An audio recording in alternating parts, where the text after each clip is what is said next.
Picture the most trusted man in crypto. Now picture him in a jail cell. Same guy, 11 months apart. How does that happen?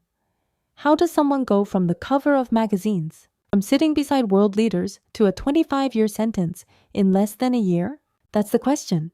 And the answer is stranger than fraud usually is. His name was Sam Bankman-Fried.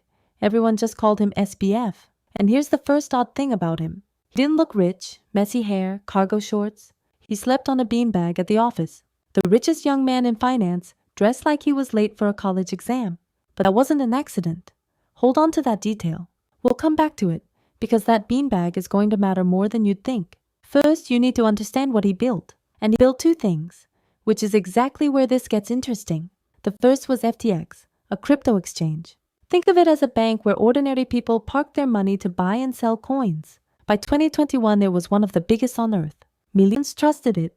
The second was a trading firm called Alameda Research. Same founder, small inner circle. And Alameda made huge, risky bets in the market. Now here's where you should start asking questions. Why does one man need both? A bank that holds people's money and a hedge fund that gambles it? I thought. Because between those two machines, a door nobody was supposed to know about. Getting ahead of ourselves. Because for a long time, none of this looked suspicious at all. It looked like genius. SBF said something that made him different. He wasn't in it for the money. He was an effective altruist. Earn billions, give it all away. Save the world. Think about how disarming that is. How do you distrust a billionaire who says he doesn't want the money? That's the point. So the money poured in. And not from fools, from the smartest venture capitalists alive. People whose entire job is to smell a lie. They didn't just invest, they competed to invest. Why? Hold that question too. And SBF spent a Super Bowl ad, the naming rights to an arena in Miami, millions in political donations to both parties at once. Why both? Because this wasn't about politics. It was about something else entirely, and we'll get to it. For 3 years, the story held. The empire looked unstoppable. November 2022, a single article. It looked at the books of Alameda, the trading firm, and buried inside was one uncomfortable number. A huge chunk of Alameda's so-called wealth wasn't real money. It was a token, a coin, and not just any coin. It was FTX's own coin. A token printed by the very company that needed it to be worth something. Sit with that for a second. The hedge fund's fortune was built on a coin invented by the exchange next door. So what was actually holding the whole thing up? Nothing. That's the answer. And a few people in crypto did the math and went cold. Because if Alameda was built on FTX's invented coin, and FTX was quietly feeding money to Alameda, then the empire was a circle, a snake eating its own tail. And the moment anyone pulled on the thread, the whole circle would collapse. So someone pulled. Customers got nervous and started doing the one thing the whole scheme could not survive. They asked for their money back. Not some of them. All of them. At once. It's called a bank run. And a normal bank can survive one because the money is actually there. So here's the test. Was FTX's money there? It was not. Remember that secret door between the DU machines? This is where it matters. For years, when Alameda's bets went bad, the money to cover the losses didn't come from Alameda. It came through that door. From FTX. From customer deposits. From the savings of ordinary people who were promised over and over that their money was untouched, held safely, never used. Every one of those promises was a lie. Billions had quietly walked through that door and never come back. And now the customers wanted it, and it was gone. Spent. Lent. Lost on bad bets and vanity and a beanbag empire. In a matter of days, one of the largest crypto exchanges on the planet went from titan to bankrupt.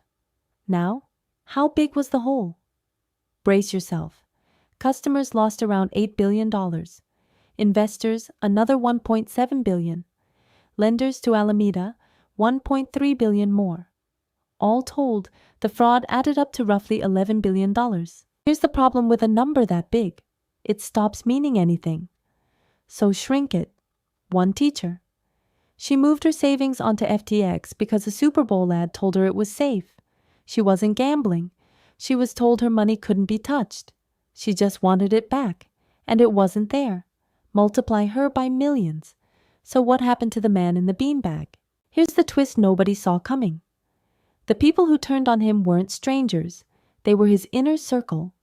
His closest people, including the woman who ran Alameda, who had once been his girlfriend, they pleaded guilty. And then they sat in front of a jury and explained everything. The spreadsheets, the code, the private messages. They walked the jury straight through the secret door. And SBF? He had a story ready. It wasn't fraud, he said. It was mismanagement, a liquidity crisis, a rough few weeks. He swore he never meant to deceive anyone, that he simply didn't realize how bad it was until the end. Did the jury buy it? Not for a second. November 2023. Guilty on 7 counts of fraud and conspiracy. Charges that had carried a theoretical maximum of 110 years. Then came sentencing, and the judge did not hold back. He pointed to the sheer brazenness of it, to what he called an exceptional flexibility with the truth, to a man who had lied under oath and shown no real remorse. When SBF's lawyers argued the customers would get their money back anyway, the judge called it misleading and compared him to a thief who gambles stolen cash in Vegas, then points at his winnings to say nobody got hurt. March 28, 2024. 25 years in prison. 11 billion in forfeiture. He was 32 years old. Now, go back to the beanbag, the cargo shorts, the I don't care about money act. Because here's the thing you realize at the end. None of that was the fraud. It was the cover for the fraud. Think about it. Why does a man who controls billions work this hard to look like he doesn't care about money? Because every glance at the messy hair was a glance away from the books. The whole rumpled genius image was misdirection. Look at the man, so you don't look at the ledger. And the ledger always knew. The deposits were a promise. The promise was empty. An empire that, in the end, was never really there. Because that's the secret SBF understood better than anyone. Money isn't metal in a vault. Money is a story we all agree to believe. A shared trust that the number on the screen is real.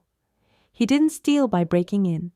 He stole by keeping us believing the story long after it had stopped being true. The cargo shorts, the charity, the beanbag. Just lighting around an empty stage. The numbers never lie. People do.